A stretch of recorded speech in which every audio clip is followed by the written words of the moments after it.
आंदोलन और स्त्री काल के संयुक्त तत्वावधान में किए गए इस आयोजन के लिए आयोजकों को बधाई देता। आज का सबसे जलता हुआ सवाल जो है पूरे देश के सामने यह सवाल है, हमारा आपका केवल दलित साहित्य का सवाल नहीं है, पूरा राष्ट्रीय सवाल है। और उस व्यापक धरातल पर आपने इस पर चिंतन करने के लिए इस विषय का आयोजन किया और उससे संबंधित कई सवाल आपके सामने आए। रेनी तिलक ने कई सवाल रखे, एक तो खासतौर से दलित साहित्य के ग्रास रूट का सवाल उठाया और बहुत महत्वपूर्ण सवाल है, उस पर विचार किया जाना चाहिए। मध्य वर्ग जो दलितों में पैदा हो रहा है उसकी बात होनी चाहिए। और आज के समय में जो तमाम सारे सवाल है, कैंपस का सवाल है जिसे डॉक्टर साहब ने उठाया, छात्रों की समस्याएं हैं, बहुजन छात्रों के उत्पीड़न का सवाल है। और मैं एक बहुत पहले से यह कहता आया हूँ कि राजनैतिक विपक्ष इस समय अगर गायब है तो विश्वविद्यालयों के जो छात्र और छात्राओं का संगठन है वही इस समय की सरकार के सामने सबसे बड़ा विपक्ष है। वह हैदराबाद से शुरू होकर के जेएनयू में आता है, जेएनयू के बाद लखनऊ में, इलाहाबाद में, देश के सारे विश्वविद्यालयों में पानी के तक फैल जाता है। और यही नहीं बल्कि उसकी लहर आप देखें कि कैम्ब्रिज विश्वविद्यालय में जाती है, पश्चिम के विश्वविद्यालयों में जाती है, उन विश्वविद्यालयों के दलित छात्र छात्राएं वहां के सड़कों पर उतर आए। और जब जेएनयू जल रहा था तो हमारा मुखिया दक्षिण अफ्रीका में बांसुरी बजा रहा, जब रोम जल रहा था तो नीरो बांसुरी बजा। यह स्थितियां रही है, कभी उसे लाइफ में लिया ही नहीं। सबसे बड़ा खतरा आज के सामने यह है उग्र हिंदुत्ववाद को कड़ाई से लागू करने की प्रक्रिया शुरू। सवाल इसमें दलित का नहीं, सारी पूरी मानवता के सामने सवाल है। आपको यह तय करना पड़ेगा कि उग्र हिंदुत्ववाद और राष्ट्रवाद का नारा देने वाले लोगों के साथ आप खड़े हैं या भारतीय राष्ट्र और भारतीय संविधान और भारतीय लोकतंत्र को बचाने के लिए आप खड़े। बड़े सवाल है, यह दलित साहित्य के सवाल से बड़े ऊंचे सवाल है, राष्ट्रीय सवाल है। और इन सब चीजों पर बहुत विचार किया जाए। राष्ट्र प्रेम और राष्ट्रीयता उनको ज्यादा भाती है क्योंकि राष्ट्रीय एकता का भाव होना चाहिए। राष्ट्र को तूने टुकड़े टुकड़े में बांट दिया है, विभिन्न जाति समुदायों में बांट दिया है, 4 बाणों में बांटा, उसके बाद हजारों जातियों उपजातियों में बांट रखा है। और उन बटे हुए के भीतर वे चाहते हैं कि स्टेटस को मेंटेन रहे, सत्ता का सुख हम भोगते रहे और सब लोग एक न हो पाए। कहां से कैसे हो जाएंगे? एक तो जातिवाद का समर्थन करने वाली विचारधारा, एक जातिवाद का विरोध करने वाली विचारधारा, उन विचारधाराओं के बीच में कैसे सामंजस्य होगा? ये लड़ाई को इसको हमें समझना पड़ेगा। और मैं कहता हूं कि दलित विमर्श के पहले मित्रों सवर्ण विमर्श होना बहुत जरूरी है। यह सवाल उनका है, हमारे तो हैं, हमारी कठिनाइयां हैं, हमारी पीड़ाएं हैं, हमारा सारा कुछ है।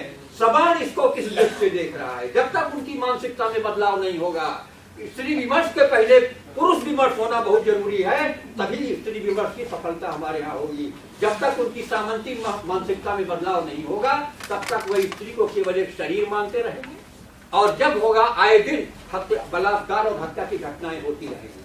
गाथ अपना दो, बेटी बचाओ, बेटी पढ़ाओ, बेटी क्या करो, लेकिन छोटी छोटी 5 साल की बेटियों के साथ बलात्कार की घटनाएं घट रही। ये केवल नारे रहेंगे, केवल कल्पना रहेंगे, आदर्श रहेगा। और जब बात होगी तो हमारा देश तो बड़ा समावेशी देश है, इसमें तो समावेशी जैसे इसमें सामाजिक बहिष्करण किसी का था ही नहीं। और इसलिए समावेशी देश है। हमारे यहाँ वसुधैव कुटुंबकम हमारे यहाँ तो तत्नाजस्थ पूजन से रमनते तत्व देवता है, इसलिए इस बात का सवाल ही नहीं है। ये कितने घोड़े और ढंग से इस चीज को यहाँ पर यह लेते हैं कि अभी कुछ दिनों पहले मोतीलाल नेहरू कॉलेज में एक सेमिनार था जिसमें मानवाधिकार के सवाल और आज का भारतीय समाज, इस पर चर्चा थी। उद्घाटन सत्र में मुझे अध्यक्षीय भाषण देना था और बीच वक्तव्य देने के लिए आए थे बालदेव शर्मा टिकाऊ कॉलेज। तो उन्होंने भी अध्ययन उसमें से किया कि हमारे यहाँ तो दलित विमर्श का, स्त्री विमर्श का हमारे यहाँ तो बहुत पहले से विमर्श होता आया है। आरण्यक विमर्श में ऋषि मुनि इकट्ठे होते थे, बड़ी सारी चर्चाएं करते थे, वेद शास्त्र की चर्चाएं होती थी। और यह आरण्यक विमर्श मैंने देखा कि जब यह बनारस हिंदू विश्वविद्यालय में सांस्कृतिक महोत्सव चल रहा था, मोदी जी वहां जाने वाले थे, तो वहां आरण्यक विमर्श पर गोष्ठियां हो रही। यानी दलित विमर्श, आदिवासी विमर्श करने की क्या जरूरत है? हमारे यहाँ तो ऋषियों मुनियों ने आरण्यक विमर्श करके सारा कुछ सुरक्षित कर रखा। ये बड़े करीने से आपको वहां से निकालते हैं। इसलिए मैंने कहा जब तक उन सवर्णों की मानसिकता में बदलाव नहीं होगा या स्त्री विमर्श के खिलाफ जो उनका वो चीजें होती है उनमें बदलाव नहीं होगा, तब तक वो सब चलीते हैं। आज क्या कारण है? स्त्री विमर्श, दलित विमर्श का नाम आते ही ये सारे लोग ऐसे भड़क जाते हैं जैसे लाल कपड़ा देख के सांड भड़क जाता है। क्यों भड़क जाते हैं? ये उनके दिल के नीचे समाता ही नहीं है। बड़े से बड़े मार्क्सवादी, बड़े से बड़े प्रगतिशीलों के भी मन में यह स्त्री विमर्श, दलित विमर्श क्यों नहीं समाता? क्यों उसके पक्षधरता करने के बावजूद वो वहां से गायब हो गया? मैं उनके साथ भी करता हूं। और आज की जो सबसे बड़ी चुनौती है, जिस खतरे की ओर बाबा साहब ने बहुत पहले इशारा किया है, उस खतरे को आप देखिए, जो डांगे के साथ उनका विवाद। डांगे ने कहा पूंजीवाद हमारा नंबर 1 शत्रु है, बाबा साहब ने कहा पूंजीवाद हमारा भी नंबर 1 है। लेकिन पूंजीवाद के साथ ही ब्राह्मणवाद भी हमारा नंबर 1 शत्रु है, क्योंकि दोनों में चोली दामन का संबंध। डांगे ने कहा कि जब पूंजीवाद का विकास होगा तो जातिवाद अपने आप खत्म हो जाएगा। यह सैद्धांतिक, यह केवल मार्क्सवाद का जो सिद्धांत है उस सिद्धांत को देखते रहे। हमारे जातिवाद से जटिल संरचना वाले भारतीय समाज को इन लोगों ने देखा ही, इसलिए हमारे भारतीय समाज में, जातिवादी जटिल समाज में उसको इंप्लीमेंट ही नहीं कर पाते। और मार्क्स ने जब यह सिद्धांत बनाया होगा कि पूंजीवाद का विकास होगा तो जातिवाद टूट जाएगा, जाहिर है कि मार्क्स के सामने यूरोप का सवाल था, क्योंकि यूरोप के समाज में पूंजीवाद ने सामंतवाद को बहुत तोड़ा था। लेकिन हमारे समाज में तो सामंतवाद आज भी जिंदा है। अगर सामंतवाद न होता तो आज स्त्री विमर्श, दलित विमर्श न उठ खड़े होते। डॉक्टर अम्बेडकर की लड़ाई, ज्योतिबा फूले की लड़ाई सामंतवादी गुलामी से लड़ाई थी, वह साम्राज्यवादी वाली गुलामी से नहीं थी। तो इसलिए गांधी, नेहरू, तिलक के राजनैतिक आंदोलन के खिलाफ उनका सामाजिक आंदोलन और आर्थिक आंदोलन मुक्त था। वो जब कर रहे थे तो उसके परिणाम सामाजिक आंदोलन कर रहे थे, मंदिर प्रवेश का सत्याग्रह कर रहे थे। वो जनता वो कह रहे थे कि जब भारत आजाद होगा तो इसमें दलितों के लिए, स्त्रियों के लिए, अल्पसंख्यकों के लिए क्या स्पेस होगा? तो गांधी जी ने कहा पहले तात्कालिक आवश्यकता है अंग्रेजों को बाहर करना, साम्राज्यवाद से मुक्ति पा लेना, और उसके बाद सामंतवाद से मुक्ति हम लोग उसमें देखें। और क्या सपना देखा था? राम राज। देश आजाद होगा तो राम आ जाएगा, और राम राज की धज्जियां उड़ गई। राम राज में अब की रावण नंगा होकर नाचा है, सूरत शक्ल वही है भैया, बदला केवल ये राम राज इनका है। राम राज में जेलों में उनके ऊपर लाठियां पड़ रही है, जेपी के आंदोलन में। क्या राम राज का आधार क्या है? राम राज माने सामंती आदर्श। सामंती आदर्श पर खड़ा राम राज्य है तुलसीदास के रामचरितमानस में, और गांधी तक उसे पीट रहे हैं। और बहुत सारे जो अभिजन समाज के बुद्धिजीवी हैं उनको बहुत रास आता है, उन्हें रैदास का बेगमपुरा नहीं आ जाता है, उनको उनका उसमें जो राज्य की कल्पना की है उनको याद नहीं आता है। तुलसी का राम राज्य, रैदास का बेगमपुरा क्या है? वह तो समतामूलक की कल्पना करते हैं। ये क्या कहते हैं?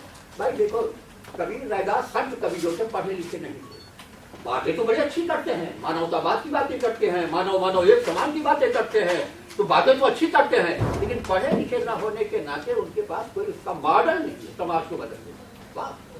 यानी जो इतनी अच्छी बातें कर रहा हो, जो जनहित की बातें कर रहा हो, जो तमाम बहुजन समाज के साथ खड़ा होकर बातें कर रहा हो, उनके हित की बात कर रहा हो, उसके दिमाग में कोई समाज बदलने का मॉडल नहीं होगा।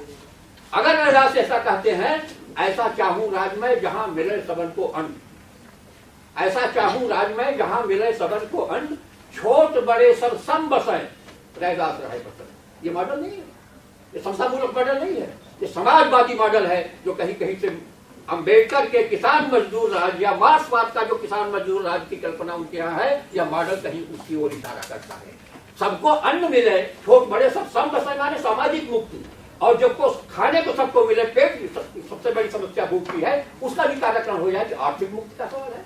तो रैदास के यहाँ सामाजिक आर्थिक मुक्ति के बीज भाव सुरक्षित हैं, वह आपको नहीं दिखाई देता, राम राज दिखाई देता है, उसकी आप ढोल पीटते हैं वहां से लेकर। इसलिए चीजों को देखना होगा। जो मध्य वर्ग पैदा हुआ तो बड़ा हाय तौबा मचा, दलितों में मध्य वर्ग पैदा हो गया तो उसमें तो सरकार के साथ जा रहा है, और आरक्षण का लाभ उठाकर पैदा हुआ। मैं कहता हूं हजारों साल से आरक्षण की अघोषित लाभ उठाते आए जो लोग हैं, अभिजन समाज के लोग, हजारों साल से अघोषित आरक्षण का लाभ उठाए चले आ रहे हैं। उन्हें अब लगता है कि दलितों पिछड़ों का आरक्षण उनके अघोषित 100% आरक्षण में सेल लगा। इसीलिए हुआ आरक्षण इसके सबसे घोर विरोधी है। और कहते हैं हमारा समाज तो बड़ा समावेशी समाज था। एक दिन मेरी काशी के सरसंघ चालक से झड़प हो, काशी हिंदू विश्वविद्यालय में अब ऐसी स्थिति बन गई है कि अब जब कोई वर्कशॉप होगा, कोई सेमिनार होगा, तो उसमें कोई सरसंघ चालक जाएगा और आरएसएस का प्रचार कर। मुझे नहीं पता था।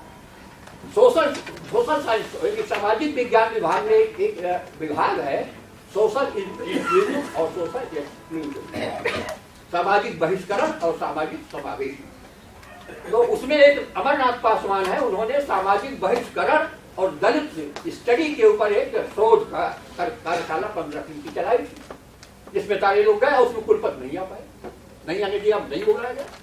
उसके 7 दिन बाद उसी विभाग के जो सवर्ण अध्यापक थे, टीसी को न जाने कौन कौन, उन लोगों ने सोशल इंक्लूसिव बनाया, सामाजिक समावेशी कर। और मैं चला गया था यहाँ से दिल्ली से 2 पत्रकार गए थे, मुझे मिलना चाहते थे। लोगों ने मुझे बुलाया, भाई वो आ रहे हैं, मिलना चाहते आप आ जाइए। चला गया और उन लोगों ने कहा कि जरा हमारा समापन सत्र है, हमारे तमाम बच्चे गए हैं जो तमाम जो स्लम झोपड़ियाँ हैं या स्लम एरिया है, वहाँ गए हैं डाटा कलेक्शन करने के लिए। वो लोग आएंगे, रिपोर्ट पढ़ेंगे और हम लोग अपनी राय देंगे। तब तक आप रुक जाइए, मैं रुक गया। और तब तक एक सरकारी दस्ता आया समापन करने के लिए। कुलपति का सबसे वरिष्ठ सलाहकार, जो उसी दिन सलाहकार बने थे, यानी अनुपाध्याय, जो पहले रजिस्ट्रार हुआ करते, और उस फैकल्टी के डीन जो मंजीत चतुर्वेदी, हम लोगों के मित्र थे। एक अनाम आदमी की सूरत दिखाई दी। तो कुलपति के सलाहकार ने जब देख लिया मुझे, उन्होंने देख लिया तो बड़े समावेशी ढंग से बातें अपनी कही कि कहीं उसका वो न हो। लेकिन वह अनाम आदमी न वह मुझे जानता था, न मैं उसे जानता था। उसने शुरू सामाजिक बहिष्करण की अवधारणा ये फ्रांस की अवधारणा है। अच्छा, ये फ्रांस की अवधारणा। और जहां 90,000 स्त्रियों को एक दिन में मार दिया गया, बड़ा नई सूचनाएं करते हुए लगाओ। प्रसन्न चालक को है कहा कि यह जो आरक्षण है या सामाजिक न्याय की इनकी जो मांग है, यह क्यों जातिवाद फैला रही है। और इस पर जब बोलता रहा तो कसमगाहट तो बड़ी हो रही थी। और जैसे भारत की सीमा पार करके वह पाकिस्तान में पहुंच गया, सारा कुछ वहां नहीं देखते हुए मैंने उसको टोका, चुपचाप बैठो, क्या बोल रहे हैं आप, विषय पर बोल रहा हो तो बोलिए, नहीं तो बच्चों को आशीर्वाद देके जाइए। अब वे सारे लोग शक्ति में आ गए कि ये एक आदमी जो है काशी प्रांत के सरसंघ चालक को इस प्रकार टोक रहा है, यह कौन सा आदमी है।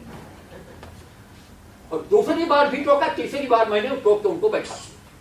वो सारे लोग हक पका गए, सारे लोग पका गए। संयोजक महोदय उनके पास पहुंचे, कानाफूसी कर रहे हैं। वह उनके पास 3 लोगों में कानाफूसी हुई, इसलिए कि इस पर जल्दी खत्म कर, क्योंकि उन्होंने कह दिया था कि आप बाद में बोलिएगा, कहीं अगर बाद में बोलने का मौका है तो क्या होगा। जब खत्म हो गया और पीछे कुछ आरएसएस के बच्चे बैठे थे, तालियां बजा रहे थे। और जो दलित बच्चे थे वो मेहनत के बच्चे थे, बड़े भीतर भीतर कूद रहे थे। तो जब वहां गया तो मालूम यह हुआ कि कुलपति इस व्यक्ति को सर कहता है, बता दें। और यह व्यक्ति कुलपति के हर मंच को शेयर करता है। तब बताइए कि एक आदमी जो उसमें सेमिनार में बुलाया भी नहीं गया था, एक उसके रूप में शामिल हुआ था, वह ऐसे आदमी को टोक दे, 3 बार टोक करके बैठा दे, ये तो बड़ा हादसा हो गया, या उसके लिए अजीब घटना हो गई। ये इन लोगों की चालें हैं मित्रों। बीच में देखें कि कैसे उग्र हिंदुत्ववाद को, और सबसे ज्यादा शिक्षा संस्थानों पर, जैसा मैंने कहा कि शिक्षा संस्थान उनके सबसे बड़े विरोधी रहे। जेएनयू तो लोकतंत्र का प्रतीक था देश का। इस बहुजन की बात आप कह रहे थे, इसमें बहुजन बच्चे ही 50% से ज्यादा बहुजन बच्चे पढ़ने जाते हैं। उनके एडमिशन को कैसे रोका जाए, जो धरना प्रदर्शन चल रहा है या उसी के लिए चल रहा है, उसी के खिलाफ उनको एडमिशन से वंचित किया जाए, या जिनका एडमिशन हो गया है उन्हें कैसे संशोधन करके निकाल करके बाहर किया जाए। ये पूरे देश में जो है उग्र हिंदुत्ववाद लागू किए जाने की प्रक्रिया शुरू है। आज यह केवल दलितों का सवाल नहीं है, और सारे के सारे लोग हमारे बीच से भी जो संस्थानों से जुड़े हुए हैं, वे सड़कों पर उतरना नहीं चाहते। नौकरी चली जाएगी, कोई शिकायत कर देगा तो हमारा प्रमोशन रुक जाएगा। जोखिम उठाने का खतरा अगर आप नहीं लेंगे तब तक यह सब चीजें नहीं है। कबीर की तरह जोखिम उठाइए ना, मारने का। जिन लोगों ने, जिसने भी जोखिम उठाया है, कईयों को तो मार दिया गया था, या केवल कलबुर्गी और कंसारे को नहीं मारा गया है। मध्यकाल के उस संतों के आंदोलन में न जाने कितने लोगों, पलटू दास को मार दिया गया, मीराबाई को नष्ट कर दिया गया, ब्राह्मणों का इतना उत्पात हुआ कि उस भक्ति आंदोलन में जो सवर्ण भी शामिल हुए थे उनका भी उत्पीड़न हुआ, क्योंकि यह सामाजिक अन्याय के खिलाफ सामाजिक न्याय की मध्यकाल की पहली लड़ाई, यानी प्रकार की सामाजिक क्रांति, जो बुद्ध की सामाजिक क्रांति के बाद दूसरी बड़ी सामाजिक क्रांति। तीसरी बड़ी सामाजिक क्रांति आज के युग में खुले और अम्बेडकर की सामाजिक क्रांति है। इन चीजों को जब तक आप नहीं देखेंगे और जो यह कह रहे हैं कि हमारे बीच से मूल निवासी पैदा हो रहे हैं, यह जान लीजिए कि उनकी कमी तो होगी। उससे ज्यादा खतरनाक स्थिति क्या है, वे जो बैठे हुए हैं वे उसको ऐसा कह करके उकसाएंगे, उन्हें परमिशन दाखिल करने के लिए कहेंगे। हमारी पहचान मिटा देने के लिए झारखंड में वनवासी आश्रम किसने कायम किया है? वहाँ की भाजपा सरकार ने, उनकी सरकार बनी। आदिवासी, आदिवासी हमारी पहचान है, हमारी आइडेंटिटी है, और आप उसे वनवासी कहो, उनको गिरिजन कहो, ताकि उसमें बहुत सारे लोग आ जाए। तो कैसे इन चीजों को लोग करते रहे हैं बराबर अपनी पहचान मिटा देने के लिए, अपनी आइडेंटिटी बनाने के लिए ये सारे षड्यंत्र किए जाते रहे हैं। अगर कोई कह रहा है हम मूल निवासी कहेंगे, हम दलित नहीं कहेंगे, हम अम्बेडकरवादी कहेंगे, हमारी कमी के से ज्यादा कहीं उन भड़काने वालों की कमी है जो चूंकि सत्ता में है और आसानी से आपको भड़का कर अपने आप का इस्तेमाल करेंगे। उस इस्तेमाल से हम कैसे बचें? हम रामविलास पासवान होने से, उदित राज होने से, अठावले होने से कैसे बचें कि हमारी भी समस्या है, लेकिन वे तो बराबर चाहेंगे कैसे लोगों के द्वारा हम अपना वोट करें। ये चीजों देख लेने के बाद आपको, और दलित के बारे में बहुत चर्चा की आपने, या इसको छोड़ना चाहिए बेमतलब का, ये सब जो है बहुत दिन से हो रहा है। महाराष्ट्र में इस पर बड़ा मंथन हुआ है। हमारे हिंदी क्षेत्र में तेज सिंह ने इसकी एक मुहिम चलाई और जो पत्रिका निकालते थे उस पत्रिका में लिखने वाले सब लोग लिखते थे अम्बेडकरवादी लेखक, दलित लेखक नहीं कहते थे। यही जेएनयू के एक मंच पर तेज सिंह भी थे, तुलसीराम थे, ओम प्रकाश वाल्मीकि थे, रतन कुमार सांभरिया थे, बहुत जितने दलित लेखक उसमें थे, मैं भी उसमें था। और वहां फिर यह बहस चुकी और यह हुआ कि अम्बेडकरवादी, उनका तर्क था कि जब मार्क्सवाद के आधार पर लिखा गया साहित्य मार्क्सवादी हो सकता है, तो अम्बेडकर की विचारधारा के आधार पर लिखा गया साहित्य अम्बेडकरवादी साहित्य क्यों नहीं? ठीक है, लेकिन वो बहुत अच्छा है, ये तार्किक है, और कहीं कहीं उसमें हीनता बोध से मुक्ति भी हो सकती है, ये भी रहा हो। लेकिन सवाल मित्रों यह है कि इतने दिनों से वह दलित साहित्य का सौंदर्य शास्त्र, दलित चिंतन, दलित लेखक, सारे उसका इस्तेमाल जब हो रहा है, तब उसके बीच में मतलब का विवाद मत खड़ा कीजिए। वह दलित साहित्य है और दलित साहित्य को व्यापक स्तर पर देखिए, संकीर्णता के स्तर पर देखिए। जो अनुसूचित जातियां हैं उनके द्वारा लिखा गया साहित्य नहीं है। दलित साहित्य क्या है? दलित साहित्य वह है जो अम्बेडकर की विचारधारा के आधार पर लिखा गया साहित्य ही दलित साहित्य है, चाहे वह कोई दलित लिख रहा हो, चाहे वह कोई गैर दलित। ये आपको जानना चाहिए। और केवल जो दलित लिख रहा है वह अम्बेडकरवादी साहित्य है, यह जरूरी नहीं है। अगर वह अम्बेडकरवाद की विचारधारा के खिलाफ कोई दलित लिख रहा है, उसका साहित्य दलित साहित्य नहीं कहा जाना चाहिए। तब ऐसा अगर आप करेंगे तो बुद्ध के समान जो बौद्ध ब्राह्मणों ने लिखा है, नाथों सिद्धों के समान जो सवर्णों ने लिखा है, आपका आंदोलन तो पहला बौद्ध साहित्य जो है हमारा दलित साहित्य, तुलसीराम के मानते हैं जो बौद्ध साहित्य है वह हमारा पहला दलित साहित्य। और उसमें सबसे तेज आवाज जो है किसकी है? दिग्नाथ की, धनकीर्त की, सघोष की, बसबंधु की, नागार्जुन की, ये सब बौद्ध ब्राह्मण थे जो ब्राह्मणवाद के खिलाफ मानवतावाद के पक्ष में ब्राह्मणवादियों से लोहा ले रहे और जितने तर्क ढंग से अपनी बातें कह रहे थे आज के दलित लेखक भी उतनी तल्खी के साथ नहीं कर सकते। अश्वघोष जो अयोध्या का ब्राह्मण था और सुवर्ण राजपुत्र अहम अश्वघोषा से अपना परिचय देता, और वह दुनिया में अपने समय सबसे पढ़ा जाने वाला रचनाकार था। क्यों? कि उसकी रचनाओं के अनुवाद जर्मन में, फ्रेंच में, अंग्रेजी में बहुत पहले हो चुके थे। उसकी रचनाओं के अनुवाद चाइनीज में, जापानी भाषा में, तिब्बती भाषा में हो चुके थे। हमारे देश से उसकी रचनाएं क्यों गायब? कल्पना एक ही इनके पास तकिया कलाम है कि जब 10वीं शताब्दी में तुर्कों का आक्रमण शुरू हुआ, नालंदा विश्वविद्यालय जला दिया गया, तो उसमें सारे ग्रंथ। अव्वल बात तो यह है कि नालंदा का विश्वविद्यालय तुर्कों ने नहीं जलाया। वह काल ऐसा था, बौद्धों और ब्राह्मणों का भयंकर संघर्ष देश में चल रहा था, रक्त रंजित संघर्ष हो रहा था।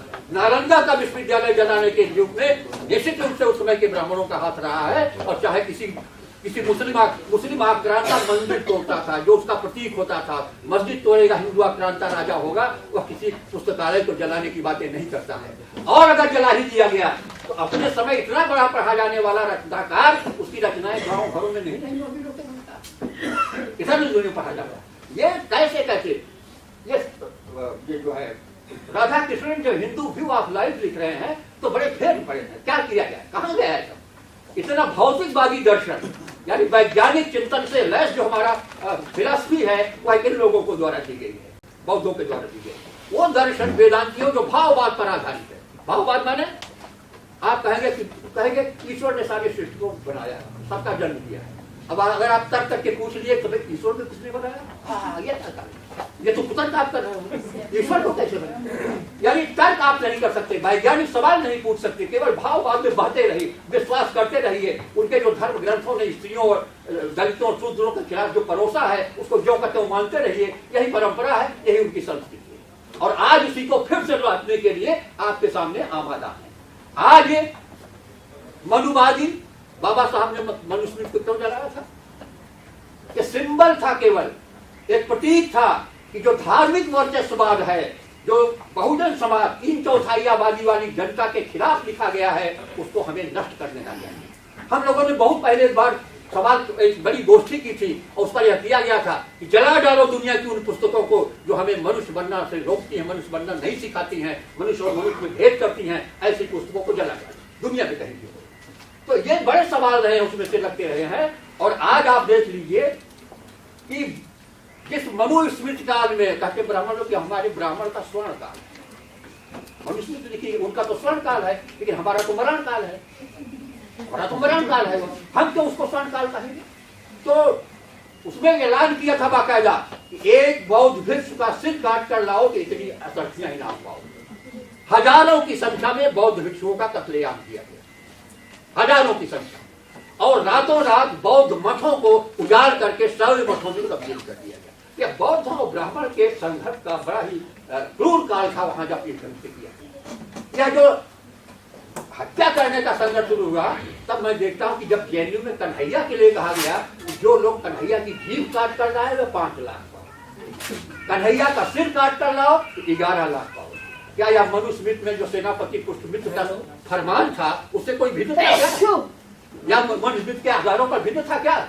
इसलिए वे सारी चीजें लाई जा रही हैं और आपको हर चीज में करने की बात हो रही है। यह सवाल केवल दलितों के सोचने का नहीं है, दलित तो पीड़ित ही है, पीड़ित तो सारी चीजों को अपने सामने रख रहा है। आप कैसे बदलते हैं, आप उसको किस रूप में देखते हैं, इसलिए आपको इन सब चीजों को देखना चाहिए। स्त्री पुरुष का भेद भी याद बना हुआ।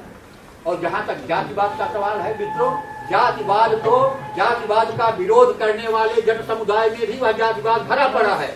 जिस ब्राह्मणवाद का विरोध करने वाले दलित समुदाय है उनके भीतर भी भरा पड़ा है, यहाँ से लेकर वहां तक भरा पड़ा है। यही ब्राह्मणवाद है। हमारे रक्त मांस मज्जा में उस ब्राह्मणवाद को भर दिया है, जातवाद को भर दिया है। एक भंगी और एक जो जाटव है उनके बीच में बड़ा भेद है।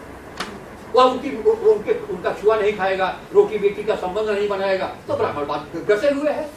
तो इसीलिए बाबा साहब ने कहा जब तक रोटी बेटी का संबंध नहीं होगा जातिवाद टूटने वाला नहीं। ये बड़ी महत्वपूर्ण चीज है। इसलिए जो चीजें होती हैं, जिन ब्राह्मणों ने जाति व्यवस्था निर्मित की है उनके समुदायों में भी वह ब्राह्मणवाद घुसा है।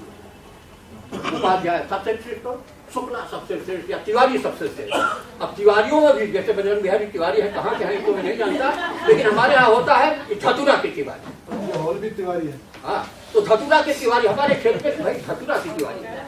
और शुक्ला का है मिर्जापुर के शुक्ला, तो मिर्जापुर के शुक्ला धतुरा के तिवारी सबसे श्रेष्ठ, यानी गांव के आधार पर भी उनकी श्रेष्ठता। यह श्रेष्ठता का दम्भ जो है, मिथ्या दम्भ इतना फैला हुआ है कि अपने ही समुदाय के भीतर उपाध्याय सबसे नीचे, कुछ ऐसा माना जाता है। मुझे एक किस्सा याद आता है। एक बार एक मुसलमान और एक ब्राह्मण दोनों मित्र थे, दोनों कहीं घूमने गए थे, शाम हो गई और घर नहीं पहुंच सकते थे, तो ब्राह्मण बच्चे की वहीं पर रिश्तेदारी थी। कहा चलो यही रुक जाते हैं। तो कहा मैं तो मुसलमान हूँ। कहा तुम्हारा नाम रामनाथ पांडे, नोट कर, अगर वहां कोई पूछे तो बताना कि रामनाथ पांडे। अच्छा, तो लोग गए वहां बैठे। जब खाने पर बैठे तो हिंदू संस्कृत मुस्लिम संस्कृत में खान पान लहजे बोलने बैठने में तो थोड़ा फर्क तो पड़ता ही है। तो मेजबान को कुछ संदेह हुआ तो उसने पूछा बचवा तुम्हारा नाम क्या हो? कहा रामनाथ पांडे। कहा कौन पांडे? कहा या अल्लाह, पांडवों में पांडे। सच्चाई उसके मुंह से निकल गई। जैसे होता अरे राम ऐसा भी है, तो उससे के बोलते या अल्लाह पांडव में पांडे बताया नहीं था कि पांडे में के पांडे होते। क्या जातिवाद की जटिलता का, यादव में भी यादव, कौन के यादव, एक जाति में भी कौन कितनी जातियां उपजातियां, कौन कुर्मी तो कुर्मियों में न जाने 20 जातियां। ये ब्राह्मणवाद ने इतना जटिल बना दिया है कि जब उसको बुद्ध नहीं तोड़ पाए, अम्बेडकर नहीं तोड़ पाए, कबीर नहीं तोड़ पाए, तो हम लोग उस जात को कितना तोड़ पाए। पर हमारे सामने सवाल मूल्य है कि जाति नहीं तो कम से कम जाति एक अस्तित्व है, सारे धर्मों में है, क्रिश्चियनिटी में नहीं है क्या, उसमें सारे में है वह। इसलिए जाति एक सच्चाई है, जातिवाद हमारा शत्रु है। जातिवाद को जिसको किसी को अनटचेबल मान लेना, एक आदमी को श्रेष्ठ मान लेना, एक आदमी को घृणा की सीमा तक अछूत मान लेना, यह जातिवाद का जो फांसीवादी रूप है, इससे हमें यह हमारी जातिवाद है।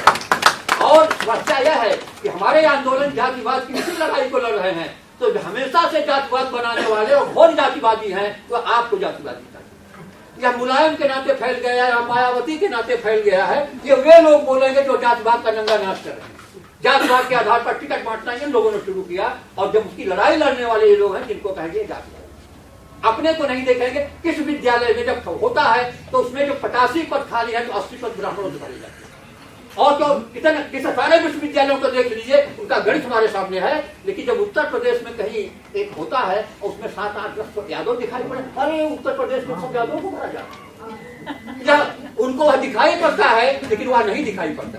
किसी बड़ी मुश्किल से आरक्षण से जब वह हड़िया चढ़ी, तो हड़िया चढ़ना आपसे नहीं देखा जाता। बड़ी मुश्किल से चढ़ी हड़िया हरामखोरों को लंगर दिखाई देता, बड़ी मुश्किल से चढ़ी हड़िया हरामखोरों को लंगर दिखाई देता है। हड़िया चढ़ी लगता है कि उनके घर में लंगर बन रहा है, यह नहीं बर्दाश्त होता। इसलिए ऐसे अभिजन समाज में जब तक मानसिकता का बदलाव नहीं होगा, जब तक वे स्वयं चिंतन नहीं करेंगे, हमारे दलित आंदोलन की राह बड़ी। दूसरी बात जो मैं कहना चाहता हूं, जिसे बाबा साहब ने कहा था कि ब्राह्मणवाद और पूंजीवाद में चोरी दामन का संबंध। आज का समय हमारा वही ब्राह्मणवाद और पूंजीवाद के चोरी दामन के संबंध के साथ है। पूरी सरकार उसी पर चल रही है। ब्राह्मणवाद को प्रमोट किया जा, ब्राह्मणवाद माने जातिवाद, हिंदू धर्म जो भी कह लीजिए, उसको प्रमोट किया जा रहा है और पूंजीवाद उसकी मदद कर रहा है। तो ब्राह्मणवाद पूंजीवाद का जो चोरी दामन का संबंध बाबा साहब ने पहले कहा था, आज के भूमंडलीकरण के युग में वह पूरी रफ्तार से अपना चल रहा है। और उसी में हमारा जो दलित समुदाय है, हमारा जो समाज है, वह उसी में पिस रहा है। आदिवासियों के जैसे हम बता कोई प्रोत्साहन नहीं है, उनकी अलग समस्याएं हैं, इनकी अलग समस्या। लेकिन मित्रों, ये अपने अंतर विरोधों को, दलितों का उनके साथ नहीं है, दलितों का पिछड़ों के साथ नहीं, इन अंतर विरोधों को जब तक आप नहीं खोलोगे उसको करेंगे, और एक बहुजन समाज का प्लेटफॉर्म आप जब तक नहीं बनाओगे और एक बड़े सांस्कृतिक आंदोलन के देश में नहीं छोड़ोगे, तो अलग अलग लड़ करके आप उसी में मर जाएंगे। और वे लड़ाएंगे, बराबर लड़ाएंगे, आपको कभी एक नहीं हो जाना चाहिए। इसलिए जरूरत है आज एक बहुत बड़े सांस्कृतिक आंदोलन की, जो दलित के सामने उसकी समस्याएं पैदा हुई हैं, उसे हम करते हैं। दूसरी बात यह है, देखिए हमारे अपनी आत्मसमीक्षा भी करनी चाहिए। दलित लेखक सब 3 टीम से चल रहा है, 2 से चल रहा है। एक पहले रहा टूटा, फिर दलित साहित्य मंच बना, विनोद स्वराट वाला, तुलसीराम और रामचंद्र बने। अच्छा, एक बार अनीता भारती और जय सिंह का चल रहा था। अब इस समय एक तो अजय नवलिया और कौशल पवार का चल रहा है, और फिर एक जो है क्या नाम, अरे भैया तो नमो बदल देते हैं, ये भारतीय दलित संघ। मैं इसलिए कह रहा हूँ कि जो मार्क्सवादी लेखकों ने जो गलतियां की हैं, सुनिए, मार्क्सवादी लेखकों ने जो गलतियां की, उन गलतियों से हमें सीख लेनी चाहिए और हमें उससे बचना चाहिए। जैसे ग्रास रूट की बात आप कही, मार्क्सवादी जो आलोचक थे सबल, ग्रास रूट पर कभी गए ही नहीं, समाज में गए ही नहीं, इसलिए उनका आंदोलन और सिद्धांत था तो अमर वेल की तरह आकाश में लटकता है, जमीन को पकड़ा ही नहीं। तो इसलिए जो है आपका ग्रास रूट का मामला सही बात है, उसको उठाया जाना चाहिए। लेकिन जो उदारवादी हैं उनके प्रति कोई तीक्ष्ण रवैया नहीं होना चाहिए। वे भी हमारे हैं, लेकिन वह किसी तरह से उनकी मजबूरी है कि सत्ता के साथ जुड़े हुए हैं, तो सत्ता के विरोध में वैसा नहीं जा सकते जैसे हम लोग उससे मुक्त होकर खुले आ सकते। तो अपनी चीजों को, एक साथ अंतर विरोधों को दरकिनार करते हुए एक बड़े प्लेस, और महाराष्ट्र के मार्क्सवादी चिंतकों ने या वहाँ के लोगों ने इस बात की कल्पना की थी, अगर हमें उस दुश्मन से लड़ना है, उसमें कम्युनिस्टों के दूसरे संगठनों को, दूसरे समाजवादियों को, बाद में चल करके थोड़ा और परिष्कृत हुआ तो फूले को जोड़ा, फूले अम्बेडकर वाली धारा चली। और अंतिम धारा में चल करके जब मार्क्सवाद रूस में जुड़ गया तो मार्क्सवाद फुले और अम्बेडकर की धारा जो चली वह एक प्रकार का परिपूर्ण जनसंघर्ष से उभरा। लेकिन आज चिंता इस बात की है कि महाराष्ट्र हमारे आंदोलन की धरती है, दलित आंदोलन, फूले का सामाजिक आंदोलन, सामाजिक क्रांति की धरती है। आज उसी धरती से दलित आंदोलन गायब है। ये सोचने की बात है। आज वहां भारतीय जनता पार्टी की सरकार बनती है, आज वहां शिवसेना की सरकार बन रही है। ये बाबा साहब अम्बेडकर और फुले की भूमि में जो आंदोलनों की जन्मभूमि रही है, ये क्या है? और जहां वह नहीं पहुंचने पाया था, हिंदी क्षेत्रों में नहीं पहुंचने पाया था, कांग्रेस ने रोक दिया था अम्बेडकर के प्रभाव को, कहा हम तो दंतोत्थान कर ही रहे हैं, आपको आने की क्या जरूरत है, रोका गया। और वहां पर कम से कम हिंदी क्षेत्र में, उत्तर प्रदेश में कम से कम बसपा की सरकार 2-3 बार बनी, लेकिन वहां नहीं बढ़ पाई जो इसकी जमीन है। ये कंट्राडिक्शन कहां से चल रहा है, क्यों ऐसा हो रहा है, क्या बदलाव हो रहा है, इन सारी चीजों को हमें ध्यान दें। दूसरी बात यह है कि वैश्विक स्तर पर देखिए तो अमेरिका में भी कौन सा मिला उनको,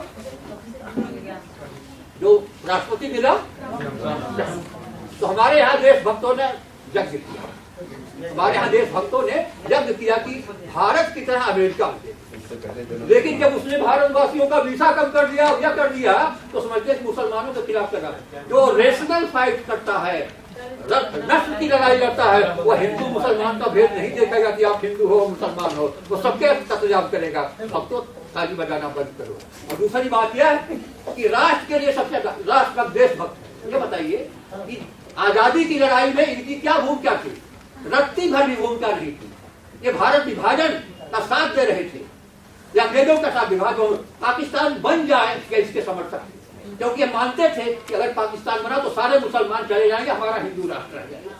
ये इनके पास यह बुद्धि नहीं रही कि गांव तक फैला हुआ है हिंदू मुस्लिम का लगेगा, कहां कहां से भीड़ भीड़ करके मुसलमानों को भेजोगे भाई, क्यों जाएगा? तो ये इनकी समझ रही है। और वह आज भी जगह इनके अन्याय के खिलाफ आप बताओ ये राष्ट्रभक्त बनते, जबकि कहीं नहीं थे।